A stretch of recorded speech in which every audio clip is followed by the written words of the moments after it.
Hello बच्चों। दिया गया प्रश्न कुछ इस प्रकार है। निम्न में से कौन सा एमआरए परिपक्वन विधि में प्रारंभिक पद है? पॉली पॉलीएडाइल पॉलीएडिनाइलेशन, दूसरा है 5 डैश कैपिंग, तीसरा है स्प्लाइसिंग और चौथा है एंडोन्यूक्लियोटाइडिक क्लीवेज।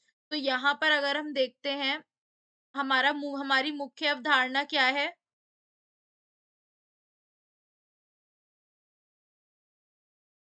इस प्रश्न में हमारी मुख्य अवधारणा क्या है? एमआरएनए का निर्माण।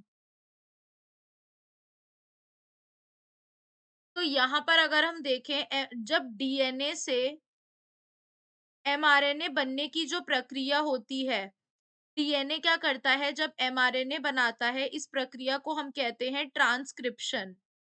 प्रक्रिया को हम क्या कहते हैं? ट्रांसक्रिप्शन कहते हैं। तो ये जो एमआरएनए बना है, ये दो तरह से उपस्थित होता है। एक होता है कोडिंग और दूसरा होता है नॉन कोडिंग।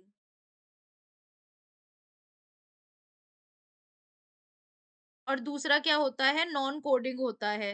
तो यानी कि ये कुछ इस तरह से पाया जाता है, अगर हम कहें,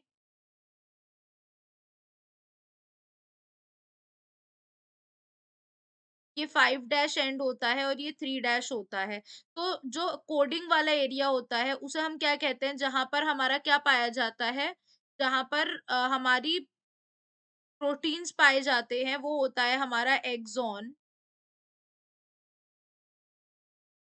ये होता है हमारा इंट्रॉन। और किनारे वाला फिर से क्या होता है? हमारा एक्सॉन। तो इस यहाँ पर क्या होता है, यानी कि ये जो हमारा कोडिंग एरिया होता है, यहाँ प्रोटीन पाया जाता है और नॉन कोडिंग में प्रोटीन नहीं पाया जाता है। तो नॉन कोडिंग कौन सा है? हमारा इंट्रॉन होता है। तो जब इसकी परिपक्वन विधि होती है, यानी जब इसका परिपक्वन होता है,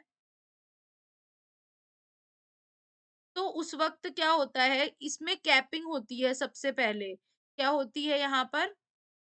सबसे पहले क्या होती है? यहाँ पर कैपिंग होती है 5 डैश एंड पर। इस कैपिंग को हम क्या कहते हैं? 7 मिथाइल गुआनोसिन कैप। ठीक है, उसके बाद यहाँ स्प्लाइसिंग होती है और इंट्रॉन्स हट जाते हैं। ठीक है, और उसके बाद एंड में जो इसकी टेल होती है, वहां बहुत सारे एडेनिन की टेल लगा देते हैं, जिसे हम कहते हैं पॉली एडेनिन टेल। तो यहाँ पर ये प्रोसेस होता है हमारा। अब अगर हम यहाँ पर अपने ऑप्शंस को देखें, तो पहला कह रहा है पॉलीएडाइनिलेशन। तो ये जो है, ये अंतिम पद होता है। ये क्या होता है? अंतिम पद, जिसमें टेल बनी है।